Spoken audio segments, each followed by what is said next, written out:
Hello दोस्तों, ये हमारा यूट्यूब चैनल अनुज इलेक्ट्रिकल, जिसमें हम आज आपको बताएंगे 12 मॉडल सीट की वायरिंग कैसे करें, जिसमें हम 2 सॉकेट और 6 स्विच और एक इंडिकेटर और एक रेगुलेटर। तो ये हमारी पहली सॉकेट है जो कि हमारी ग्रे कलर की सॉकेट है, और उसके बाद में ये हमारी दूसरी सॉकेट लगेगी, ये भी हमारी ग्रे कलर की है। और उसके बाद में हमको इसमें एक इंडिकेटर भी लगाना है, जो ये हमारा इंडिकेटर है, जो कि ये साइड में ही लगता है, एक साइड में ये हमारा इंडिकेटर भी लग गया। उसके बाद इसमें हमको एक रेगुलेटर भी लगाना है, तो ये हमारा रेगुलेटर है, ये रेगुलेटर लग गया। उसके बाद में हमको इसमें 6 स्विच लगाना है, तो ये हमारी स्विच है जो कि फ्लैट है, फ्लैट स्विच है और बहुत बढ़िया स्विच आती है। ये हमारी 10 एम्पियर में है और ये हमारी 2 स्विच लग गई। उसके बाद हमें इसमें 4 स्विच और लगाना है, तो ये हमारी तीसरी स्विच लगी और उसके बाद में ये हमारा चौथी स्विच लग गई। उसके बाद में ऊपर साइड में हमें 2 स्विच देना है, क्योंकि ऊपर एक रेगुलेटर है और एक सॉकेट है, तो सॉकेट के लिए एक स्विच और एक पंखे के लिए। तो ये हमारा बोर्ड बनकर तैयार हो गया, 2 सॉकेट, 6 स्विच, एक रेगुलेटर, एक इंडिकेटर। तो इसकी वायरिंग कैसे करें, चलिए हम इस वीडियो में आपको बताएंगे। तो इसकी वायरिंग कैसे करना है, तो चलिए हम इस वीडियो में बताएंगे। हम इसमें हमारी 2 सॉकेट, 6 स्विच, एक रेगुलेटर, एक इंडिकेटर, तो इसकी वायरिंग हम कैसे करेंगे। तो ये हमारे स्विच, चारों स्विच और 2 स्विच ऊपर हैं और एक इंडिकेटर है, तो इसकी स्विच इसका हम पहले फेस की वायरिंग करें। फेस हमारा नीचे वाले पॉइंट से होता है, तो फेस हम ब्लैक वायर से करेंगे, तो ये हमारा ब्लैक वायर हो गया।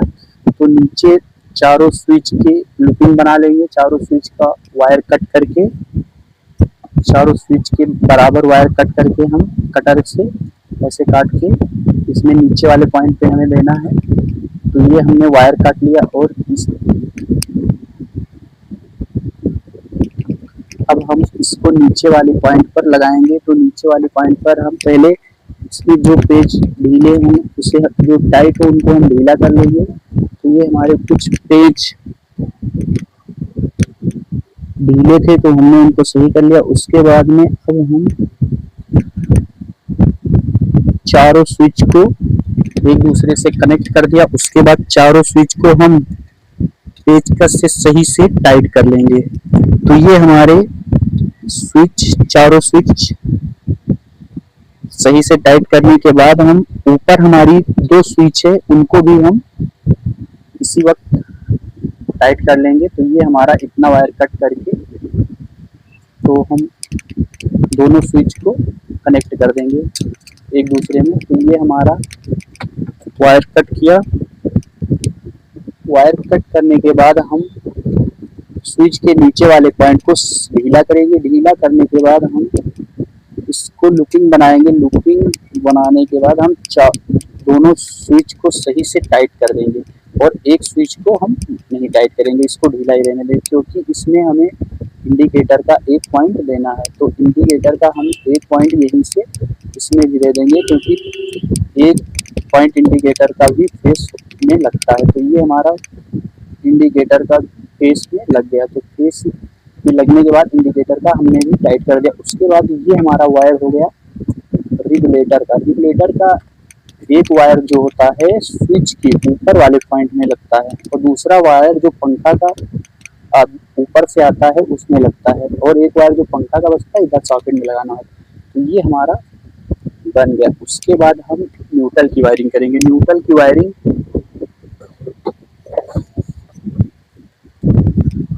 वायरिंग हम पीले वाले वायर से करेंगे। जो हमारा पीला वायर ये है, तो पीला वायर में हम सॉकेट में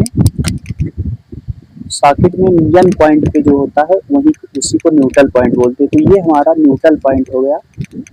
तो न्यूट्रल पॉइंट पे हमने एक वायर लगाया और दूसरा वायर यहाँ पे न्यूट्रल पॉइंट है उसमें लगाया और इसको कट कर दिया।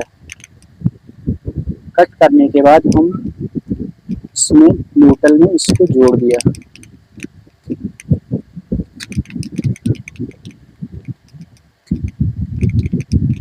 ये हमारा न्यूट्रल पॉइंट बन गया। उसके बाद हम इसी में से थोड़ा सा वायर कट कर लेंगे, जो कि हम न्यूट्रल बाहर से जो आता है उसको टेस्ट करने के लिए। ये हमारा न्यूट्रल पॉइंट बाहर के लिए निकल गया, और इस वायर को हम थोड़ा सा छील कर बाहर से न्यूट्रल पॉइंट निकाल दिए। उसके बाद में हम थोड़ा सा ब्लैक वायर का भी फेस जो होता है, फेस का वायर हमें निकालना है, इसी वक्त हम निकाल लेते हैं। तो ये हमारा ब्लैक वायर हुआ। ब्लैक वायर हमारे फेस वायर जो कि स्विच के नीचे वाले पॉइंट पर होता है, तो स्विच के नीचे वाला पॉइंट हम हल्का से ढीला कर लेंगे। ढीला करने के बाद हम इसको भी बाहर निकाल लिए। तो ये हमारा न्यूट्रल फेस दोनों निकल गया। उसके बाद में हम क्या करेंगे, स्विच और सॉकेट का कनेक्शन करना है, तो हम ब्लैक वायर से ही कर लेंगे। तो ब्लैक वायर से हम थोड़ा सा ब्लैक वायर कट करेंगे। कट करने के बाद सॉकेट में जोड़कर स्विच के ऊपर वाले पॉइंट में हमें देना होता है। तो स्विच और सॉकेट ये हमारा सॉकेट के बाद स्विच में ऊपर वाले पॉइंट पे हमें लेना होता है। तो इसका कनेक्शन ये हमारा हो गया। स्विच के ऊपर वाले पॉइंट में लगाने से स्विच और सॉकेट का कनेक्शन हो गया। उसके बाद हमारी दूसरी सॉकेट जो है उसमें भी हमें कनेक्शन करना है।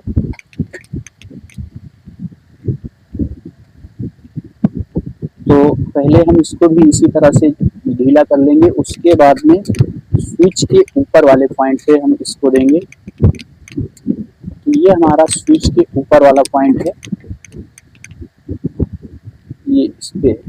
तो इसको हमें ढीला करना रहता है, क्योंकि कंपनी से जब आता है तो ये हल्का टाइट ही रहता है। तो ये हमारा ढीला हुआ और ये टाइट हो गया। तो उसके बाद इस वीडियो में हमने आपको बताया कि 2 सॉकेट, 6 स्विच और 1 इंडिकेटर और 1 रेगुलेटर की वायरिंग कैसे करें। तो कैसे करें हमने इस वीडियो में बताया। तो फेस की वायरिंग हमने नीचे से चारों स्विच को कनेक्ट किया। उसके बाद ऊपर के नीचे पॉइंट को कनेक्ट करके हमने बाहर वायर निकाल दिया और इंडिकेटर का वायर की फेस में जोड़ दिया। उसके बाद न्यूट्रल पॉइंट हमने दोनों सॉकेट में दिया और पीला वायर बाहर निकाल दिया। और उसके बाद स्विच और सॉकेट का कनेक्शन स्विच के ऊपर वाले से सॉकेट के बगल वाले पॉइंट पे, फिर स्विच के ऊपर वाले पॉइंट पे, फिर सॉकेट के बगल वाले पॉइंट। इसी तरह से हमने इस बोर्ड की वायरिंग किया। और उसके बाद में हम आपको एक टेस्टिंग के लिए बता दें, जैसे हमारा ये स्विच खाली है तो स्विच का एक पॉइंट जो भी कनेक्शन अन्य होंगे, जैसे पंखा या बल्ब का होगा, तो स्विच के ऊपर वाले पॉइंट से और सॉकेट के बगल वाले पॉइंट पे, यहाँ पे जो न्यूट्रल पॉइंट है उसी में जोड़ देना रहता है और कनेक्शन चालू हो जाता है। और रेगुलेटर का ये एक फैन जो एक वायर बचा है, जो ऊपर से 2 वायर आते हैं, तो एक वायर इसमें जुड़कर टेपिंग कर देना रहता है और दूसरा वायर जो आता है यहाँ पे न्यूट्रल में लगा देना होता है, और इसी तरह से इसका कनेक्शन हो जाएगा। उसके बाद में हम बताएंगे, ये हमारा बोर्ड बनकर तैयार हो गया। 2 सॉकेट, 6 स्विच, 1 रेगुलेटर, 1 इंडिकेटर। उसके बाद हम इसको टेस्ट कर देंगे, टेस्ट करके बता देंगे कि इसको हम कैसे। तो उसके बाद हमें ये इंडिकेटर का भी कनेक्शन देना था, तो हम इसी वक्त दे रहे हैं, क्योंकि बाद में नहीं हो पाएगा। तो थोड़ा सा वायर कट करेंगे और इसमें हम हल्का सा टेप मार देंगे, क्योंकि ये हमारा पॉइंट न्यूट्रल तक नहीं पहुंच पाएगा बिना टेपिंग किए हुए, क्योंकि इंडिकेटर का जो वायर है वो थोड़ा सा छोटा है। तो हमने इसमें टेपिंग कर दिया। टेपिंग करने के बाद ये वाला पॉइंट हमारा जो है, एक तो फेस में लग गया था, हमने लगा दिया था, और दूसरा है ये हमारा न्यूट्रल में लगेगा। तो न्यूट्रल का हम थोड़ा सा पॉइंट ढीला कर लेंगे। न्यूट्रल का हम पॉइंट यहाँ से ढीला कर लेंगे। ये हमारा न्यूट्रल पॉइंट होता है।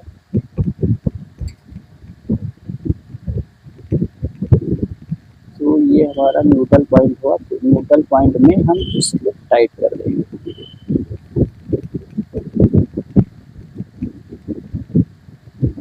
तो ये हमारा न्यूट्रल पॉइंट से इंडिकेटर भी हो गया। अब हमारा रेगुलेटर का खाली कनेक्शन बाकी है। तो रेगुलेटर का कनेक्शन, क्योंकि इसका कनेक्शन हम जब तक सीलिंग फैन के वायर नहीं बांधेंगे तब तक नहीं हो पाएगा, लेकिन हम सीलिंग फैन का वायर बांधकर भी आपको टेस्टिंग करा देंगे। क्योंकि अभी हम एक सीलिंग फैन रखे हुए हैं, उसको हम टेस्टिंग कर देंगे।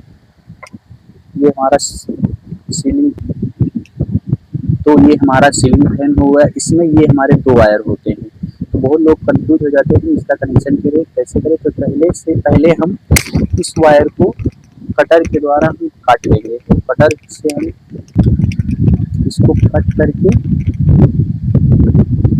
फिर जो ये हमारा एक वायर बचा हुआ है इसमें हम लगाएंगे, और उसके बाद जो दूसरा वायर है हम इसको न्यूट्रल पॉइंट देंगे।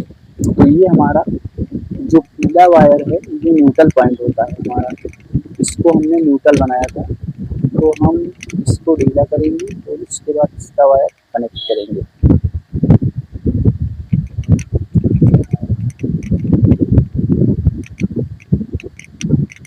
इसको हम कनेक्ट करेंगे।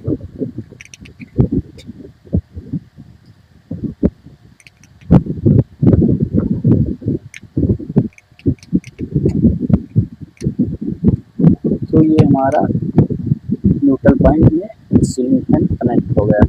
अब ये जो हमारा वायर खुला हुआ इसमें हल्का सा हम टैप मार देंगे।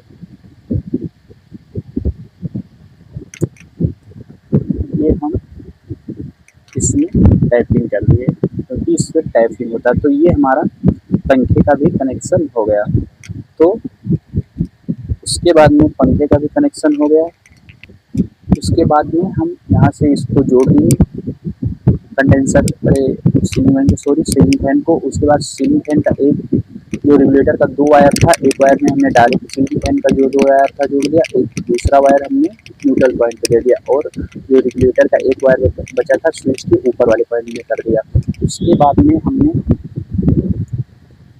में हमने इसको हमें टेस्ट भी करना है। तो हम पहले इसको टेस्ट करके आपको दिखा देते हैं। हमारा सीलिंग फैन चलेगा तो हम स्विच को ऑन करेंगे और ये हमारा सीलिंग फैन चल गया। उसके बाद में हम यहीं से रेगुलेटर है यहीं से बंद कर देंगे तो हमारा बंद हो जाएगा। उसके बाद में हमने इस वीडियो में आपको बताया 2 सॉकेट, 5 स्विच, एक रेगुलेटर, एक इंडिकेटर, बोर्ड की वायरिंग कैसे करें। तो हमने सारा कुछ बहुत आसान तरीके से बता दिया। हमारा स्विच का मेन वायर जो होता है बेस का, हमने स्विच के नीचे वाले पॉइंट से करके और स्विच के 2 पॉइंट ऊपर थे उसमें करके हमने बाहर निकाले। इसी तरह से न्यूट्रल का भी हमने किया। न्यूट्रल का ये स्विच से और दूसरी स्विच से करके पीला वायर बाहर निकाल दिया। न्यूट्रल जो कि 2 वायर ही इसी से जोड़ देना होता है। और सॉकेट का यहाँ से सॉकेट के न्यूट्रल पर स्विच के ऊपर वाले पॉइंट पर इसी तरह से ऊपर वाले भी पॉइंट में हमने किया। उसके बाद हमारा रेगुलेटर जो बचा है उसको रेगुलेटर वाला जो एक वायर है स्विच के ऊपर वाले पॉइंट से और जो सीलिंग फैन की वो वायर आया था उसमें से हमने टेप कर दिया। उसके बाद दूसरा वायर बचा था इसमें और हमारा ये बचा इंडिकेटर का भी हम बता दें। एक वायर हमने स्विच के नीचे वाले पॉइंट बेस में दिया और दूसरा वायर हम न्यूट्रल में देके टेपिंग कर दिया। ये हमारा वायर। तो हमने इस वीडियो में आज आपको बताया कि ये हमारा बोर्ड है। तो बोर्ड में हम थोड़ा सा सीलिंग फैन को नीचे कर ले रहे हैं। तो ये हमारा बोर्ड बनकर तैयार हो गया। 2 सॉकेट, 6 स्विच, एक रेगुलेटर, एक इंडिकेटर। तो इसी तरह से वीडियो आप देखते रहिए। हम इसी इलेक्ट्रिक रिलेटेड वीडियो आपको देते रहेंगे। और आप नए हैं चैनल पर तो चैनल को सब्सक्राइब कर लें और इसी तरह से हमारी वीडियो देखते रहें। हम आपको इसी तरह का वीडियो देते रहेंगे।